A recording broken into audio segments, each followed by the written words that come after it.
Kazakhstan gained independence on December 16, 1991 from Soviet Russia.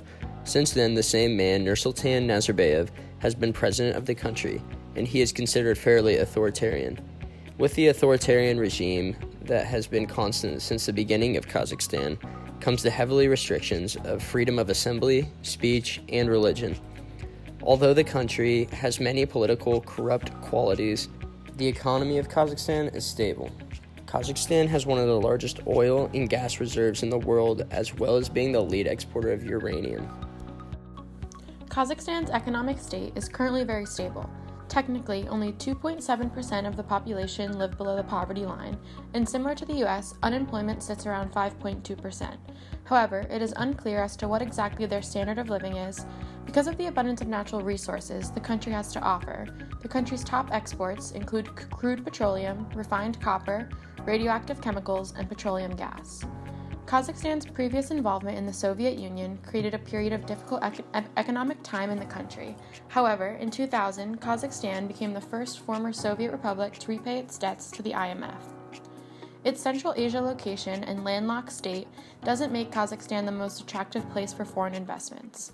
In an effort to change this, in 2014, the president signed a law that greatly reduced the tax burden for foreign investors, including a 10-year exemption on corporate taxes, an 8-year property tax exemption, and a reduction of corporate income tax from 30% to 20%. Because of its efforts, Kazakhstan has become the largest recipient of total and annual foreign direct investment of all CIS countries. Kazakhstan does have an economic freedom score of 69.1, but in 2015 the government approved a privatization plan that will be in place from 2016 to 2020. The plan includes 60 major state-owned companies. The country has excellent economic standing, but the future can be somewhat uncertain. Kazakhstan openly admits it has a heavy reliance on oil. The Middle Eastern oil crisis in 2016 that drastically affected the price of a barrel directly affected Kazakhstan. Prices have increased, and the country increased its real GDP by 4.3% in 2017, compared to 2016's 0.4%. However, with the continued unrest in the Middle East, not to mention the growing popularity of electric cars, the future of oil is unknown. This is where the unclear picture of poverty and the standard of living comes in. They rely heavily on commodities that frequently and drastically change prices. Kazakhs are welcoming, generous, and family-centered people who are proud of their culture and traditions. Despite globalization, Kazakhs have not lost their traditions and history because of tribal leaders who have passed on stories one generation to the next. 70% of their population is Muslim, and until recently, Russian Orthodox had a predominant presence in Kazakhstan. This was before many non-Muslim minorities left around 1995 and 2005, shortly after they liberated themselves from Russian rule in 1991. Since gaining independence, Kazakhstan has discovered numerous natural resources as well as tapping into the energy and oil industries. With a growing economy, Kazakhstan is worth doing business with, but first, one should understand the culture and proper business etiquette. Relationships are important to establish before diving into business deals because the Kazakhs want to be aware of who they are actually doing business with. This means long business meetings, much time spent getting to know one another. They are not critical about time, and many of them take breaks throughout the day to pray, so patience is a trait that could be well practiced there.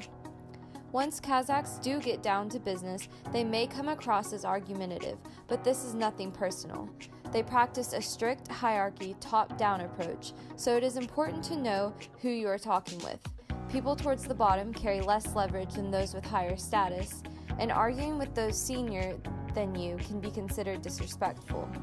Business cards are commonly exchanged, but they should be translated in both English and Russian. One should look at the card received for a minute before putting it away. And when all goes well, sometimes Kazakhs like to seal the deal with just a simple handshake.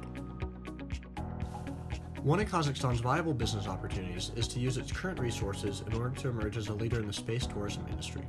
Given the advancement already brought about by companies such as SpaceX, the development of this industry seems like a highly probable scenario.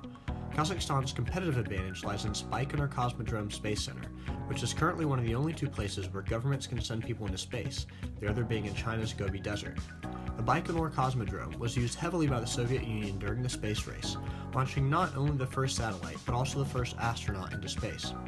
After the fall of the Soviet Union, it officially fell under Kazakh ownership, but still remained as the main launch center for both Russian and many other international space programs.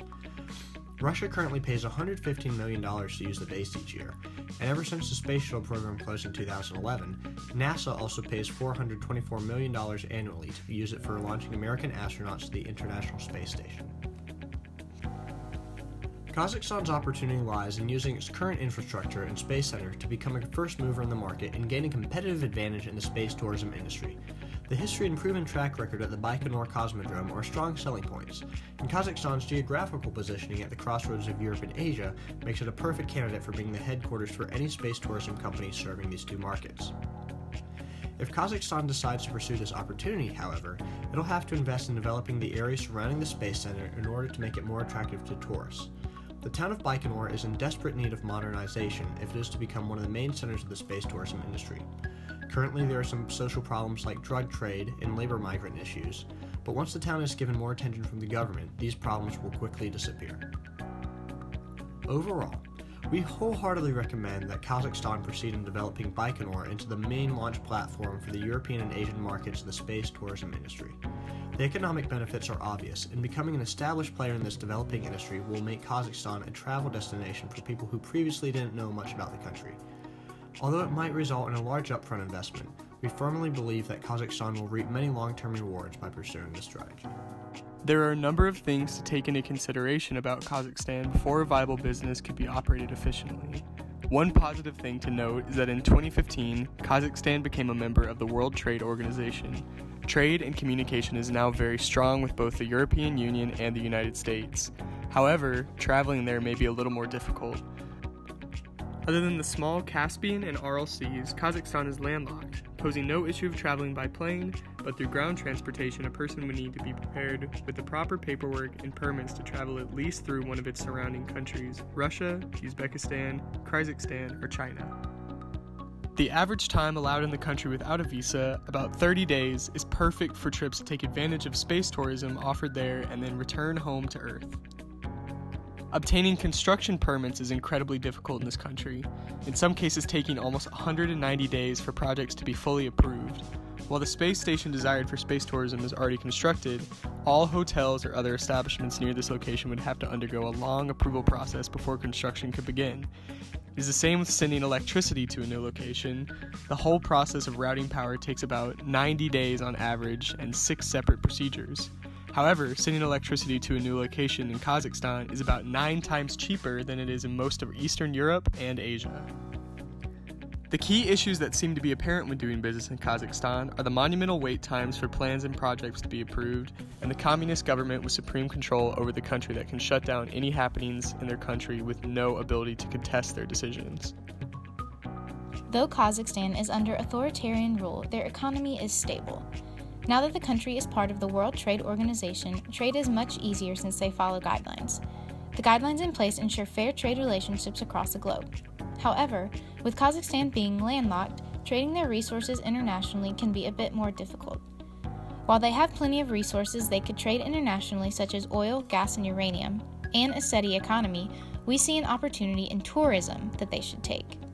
They have good relationships with countries across the globe. This makes our business opportunity easier to achieve. In order to become a leader in space tourism, they must invest in developing the area around the Baikonur Cosmodrome to attract tourists. With their stable economy, good global relations, and membership in the World Trade Organization, achieving this business opportunity is absolutely attainable for Kazakhstan.